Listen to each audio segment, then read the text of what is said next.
Living alone in your later years can feel like a peaceful retreat. You wake when you like. You eat what you want. You move through your day without having to explain yourself to anyone. It sounds like freedom, and often it is. But no one really prepares you for the other side. There's a kind of quiet that isn't calming, a silence that reminds you no one is checking in. No one notices if you're wearing the same shirt for 3 days or if you didn't eat a real meal today. That's the part of living solo that doesn't show up in brochures or advice columns. This video is not about fear. It's about awareness, intention, and creating joy, even in a quiet home. We'll talk about real struggles, loneliness, forgotten routines, emotional clutter, and we'll explore simple, powerful ways to live better alone, from daily self-care to staying safe and connected. So if you're living alone or planning to, stay with me. You're not truly alone. Tap subscribe so you don't miss new videos like this. If you find anything here helpful, give the video a like. It means a lot. And in the comments, tell me, what's one thing you've learned about living alone? Living alone as an older adult often feels like a badge of independence. You no longer answer to anyone's schedule. Your mornings are your own, your evenings peaceful, and your routines simple. But tucked beneath that quiet freedom is a truth many of us don't prepare for. When you're alone, your safety depends entirely on you. There's no one in the next room to hear a stumble, no one across the hall to ask if you're feeling off today. It's not dramatic to think this way. It's practical, and more importantly, it's respectful toward your own life. I remember when Marla, a friend I met through a community class, told me she started taking her phone into the shower. Not for calls, but because she'd read about someone her age who fainted while bathing and wasn't found for 2 days. That story stayed with her, and now it stays with me. Another friend of mine, a quiet, thoughtful man named Ted, wears a simple smartwatch every night. It tracks his heart rate and detects movement. He told me, "It's not fear that made me do this, it's peace of mind." And that's what this is really about. You deserve peace of mind. Not anxiety, not fear, just quiet confidence that if something happens, you have a plan. For some, that means writing down emergency contact numbers and taping them beside the fridge and near the phone. For others, it means installing a basic lockbox outside the front door so trusted friends or relatives can get in without breaking down the door. These aren't extravagant things. They're often low-cost, easy to install, and take less than an hour of your time. But they give back something priceless: time, dignity, and a sense of control. I've seen too many seniors downplay their needs, saying, "I'll be fine," or "It's probably nothing." But aging alone requires a different kind of preparation, one rooted in emotional self-respect and practical awareness. Your independence doesn't mean you're invincible. It means you know how to protect your energy, your space, and your future. We don't talk enough about fall prevention, about quiet emergencies, or about how long someone could go unnoticed if something did happen. These conversations might feel uncomfortable, but they are acts of care. They are how we show ourselves. Love not just in thought, but in planning. When you place a flashlight near your bed, when you keep your phone charged, when you choose to check in with someone daily, you are building a system that protects your freedom, not limits it. And that's the heart of living well alone. Not hoping nothing happens, but preparing just in case so you can keep living on your terms, safely and confidently, day after day. There's a difference between being alone and feeling alone, but it's a line that gets blurry the longer you live by yourself. At first, the quiet is soothing. You wake up to no demands. You drink your coffee while the sun filters through the window. The morning holds stillness, not stress. But then a week passes, maybe 2, and you begin to notice how long it's been since you heard someone call your name. You start to wonder why the silence now feels heavier. That's when solitude quietly slips into loneliness. It's not loud. It doesn't come with tears or drama. It arrives as an absence, a kind of invisible hollow where connection used to live.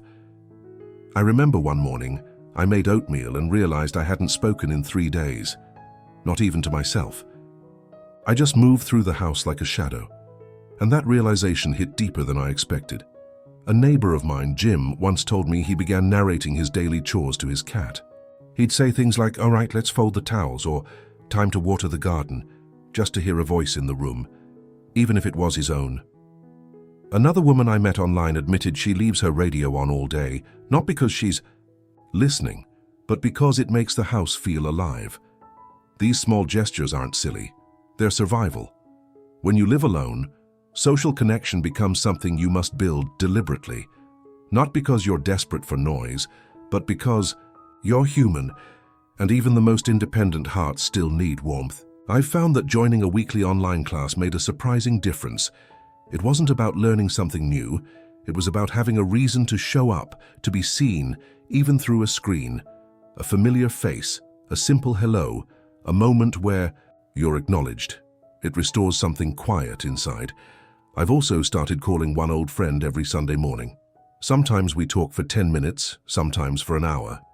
But we don't wait anymore. We schedule it like watering a plant. Because friendship, like anything alive, needs tending. And some days, when the house feels especially quiet, I sit down and write a letter. Not an email, a real letter, with ink and pauses and thought. There's something grounding about it. Something that says, I'm still here and you are too. Living alone doesn't mean you have to settle for emotional distance. You don't need dozens of people checking in. Just a few steady connections can be enough to pull you back from that edge where solitude turns into loneliness. And when you feel that heaviness settle in your chest, don't wait. Reach out. Create a reason to speak, to hear, to be heard. You're not a ghost in your own home. You are still part of the living world, and it's okay to need a voice other than your own now and then. There was a time I believed routines were just a way to fill empty space, something people did when they no longer had adventure or purpose. But as the years passed, I began to see them differently. Routines, it turns out, are not what makes life dull. They're what give it structure when the rest starts to blur, especially when you're living alone, and each day can feel like a mirror of the last. Having a rhythm isn't about control. It's about creating a thread you can hold on to when everything else feels unpredictable. Every morning, I start my day by playing the same Sinatra record and brewing the same cup of coffee. The music wraps around the silence, and the scent of coffee reminds me that today is new, even if it looks like yesterday. I have a neighbor who waters her garden every evening at the exact same time. She once told me, even the plants need to know someone is still here. And I think that says a lot about how routine isn't just for productivity, it's for emotional grounding. When you live alone, no one tells you when to eat, when to rest, or when to call it a day. That freedom is beautiful, but also dangerous, because without markers, time starts to stretch and slip in strange ways. One afternoon can melt into 3. One skipped walk turns into a week on the couch. That's where small rituals become so vital. Lighting a candle before dinner, even when it's just you. Writing down one good thing that happened today, even if it's that your tea was just right. Turning your favorite TV show into a little event with snacks and your coziest blanket. These aren't frivolous, they're reminders that your day matters, that you matter. And when the world outside doesn't knock or call, your routines become a kind of companion. They give your life shape. They remind you of your independence, not as isolation, but as authorship. You are the one deciding how your day begins and ends. And that quiet authority, when honored daily, brings peace. I've found that even when life feels uncertain, when health dips, when emotions feel heavy, the simple act of showing up for your own rhythm can steady you. It doesn't have to be rigid. You don't need to plan every hour. But having 2 or 3 small anchors each day can transform how you feel inside your home and inside yourself. Living alone doesn't have to feel adrift. With simple, meaningful habits, you can build something strong, a sense of presence, of consistency, of quiet joy. Because in a world that sometimes forgets the rhythm of your days, you still have the power to make each one count. Neglect rarely arrives all at once. It doesn't burst through the front door with noise. It creeps in quietly, wrapped in routines you slowly stop doing. One skipped meal becomes 3 nights of crackers and coffee. One day in pajamas becomes a week of not brushing your hair. The truth is, neglect often begins the moment you start thinking, why bother? Who's going to see me anyway? I remember catching myself eating a dinner of saltine crackers. Not because I didn't have food in the house, And not because I couldn't cook. I just didn't think I was worth the time or the dishes. That realization came like a sting, quiet but sharp. So the next evening I made a meal, nothing fancy, just scrambled eggs and toast. But I set the table. One plate, one cloth napkin, a candle flickering gently in the middle. That small act changed something in me. It reminded me that self-care is not about looking good for others. It's about treating yourself with the dignity you deserve. When you live alone, no one else is there to notice if you're taking care of yourself. That can feel freeing but also dangerous, because when no one sees, it becomes easier to let yourself slip. The challenge isn't laziness, it's emotional fatigue. It's the subtle erosion of self-worth over time. But your worth doesn't disappear when the house is empty. It doesn't shrink when the phone is quiet. It remains steady, waiting for you to honor it. That begins with small intentional choices. Not perfection, not pressure, just presence. Make yourself one real meal each day. Not because someone is coming over, but because your body deserves nourishment and your spirit deserves effort. Choose fresh clothes in the morning. Even if you're only seeing the mail carrier, let your reflection remind you that you still care, that someone still shows up for you. Schedule those doctor's visits, keep your dental cleanings, and refill your prescriptions. It's easy to tell yourself it can wait, but your future self is depending on your present decisions.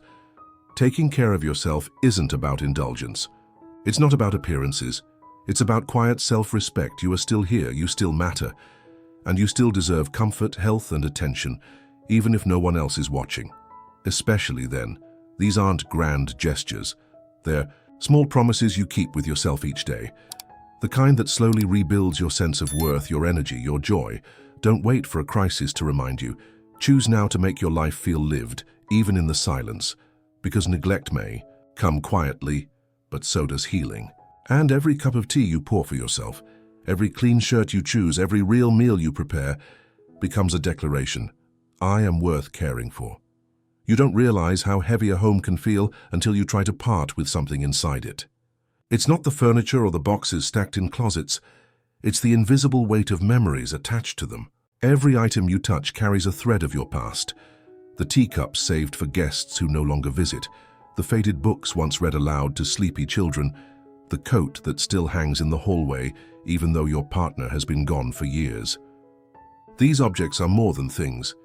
They are echoes of love, of laughter, of a life lived with others. I once opened a drawer and found an old movie ticket from 1992, just a slip of paper, but holding it, I could hear his laugh again. I could see the way he looked at me under the dim lights of that theater. That's what makes decluttering hard. It's never really about space. It's about stories.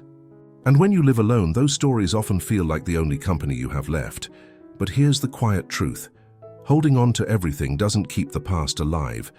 It only makes the present harder to live in. Letting go doesn't mean forgetting. It means honoring. It means acknowledging the meaning something had and choosing to carry the memory instead of the item. Sometimes it helps to take a photo before you let it go. Write a few words. What it meant to you when you used it, and who gave it to you. You'd be surprised how comforting it feels to preserve the meaning without needing to keep the thing. And sometimes telling someone about it helps. Sit with your grandchild and say, "This sweater, I wore it the day I met your grandfather." Now the memory is passed on. It doesn't fade, it travels. The hardest part is starting.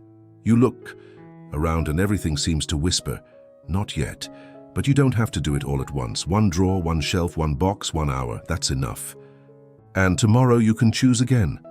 Decluttering doesn't need to be cold. It can be tender, quiet, filled with reflection and care. Your home is your memory book, yes, but it's also your shelter, your sanctuary. It should be a place that supports you now, not just reminds you of before. When you let go of what no longer serves you, you're not erasing your past. You're making space for who you are today, and that's just as important. The objects that truly matter and the ones tied to your heart, you'll know, you'll feel it. Keep them, but release the guilt of holding on to everything else. You're not failing by letting go, you're evolving. And in that quiet act of simplification, you might just find a kind of peace that makes the home feel lighter, not just in space, but in spirit. Joy doesn't arrive by accident when you live alone. It doesn't knock. It doesn't sneak in through the back door. If you want it, you have to build the path and open the door wide. That was a hard lesson for me to learn. For a long time, I waited for someone to invite me, to plan something, to notice that I might need company or laughter or lightness. But days passed, then months, and the invitations stopped coming. Not out of cruelty.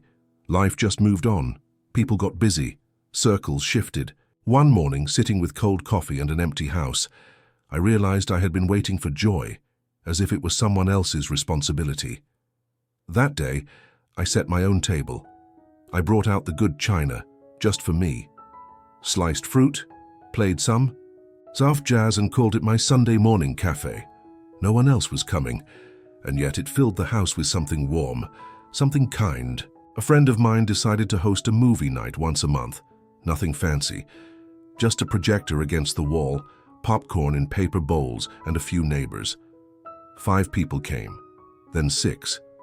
Then it became something they all looked forward to. She told me I stopped waiting to be included. I became the one who includes. That stayed with me. When you live alone, happiness becomes something you must design with your own hands. Not grand gestures, but small, steady acts of self-celebration. The world may not mark your birthday anymore, but you can.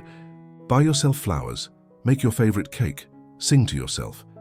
Not because you're pretending, but because your life is worth celebrating, even in quiet ways. Each week, choose one thing that makes you smile. A walk to the park, a new recipe, painting, gardening, even just a long bath with music in the background. These moments matter. They form the emotional rhythm of a well-lived life. Don't wait for permission to enjoy something. And don't tell yourself joy is only for families or couples or people who have more. That's a myth that robs you of your power.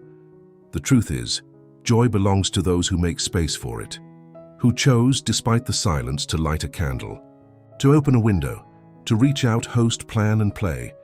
You can live alone and still live richly, but it requires intention. It requires you to stop thinking of joy as something that arrives and start thinking of it as something you create. Living alone doesn't mean living without delight. It just means you become its architect. You get to decide what makes your days feel soft, sweet, and worth remembering. And once you start, you'll see joy doesn't need an audience. It just needs a willing heart. Living alone as an older person comes with unexpected truths. Some are heavy, like the silence no one prepares you for. Others are gentle, like the joy you can create in your own time, on your own terms. This isn't about fear. It's about learning how to live well with emotional self-respect, inner strength, and practical habits that support your safety, health, and happiness. You don't need a full house to live a full life. By building daily routines, staying mentally active, protecting your space, and choosing joy intentionally, you create a life filled with meaning, even in the quietest moments. Aging alone isn't a weakness. It's an invitation to reconnect with yourself in deeper ways. And while no one may see your victories, your effort matters. Your care for yourself matters. You still matter every single day. If this video spoke to you, I'd love to hear your story in the comments. What's one small thing you do to care for yourself while living alone? Don't forget to like this video if it helped you, and subscribe for more content focused on healthy aging, emotional wellness, and everyday wisdom for seniors living solo. You're never truly alone. Not here.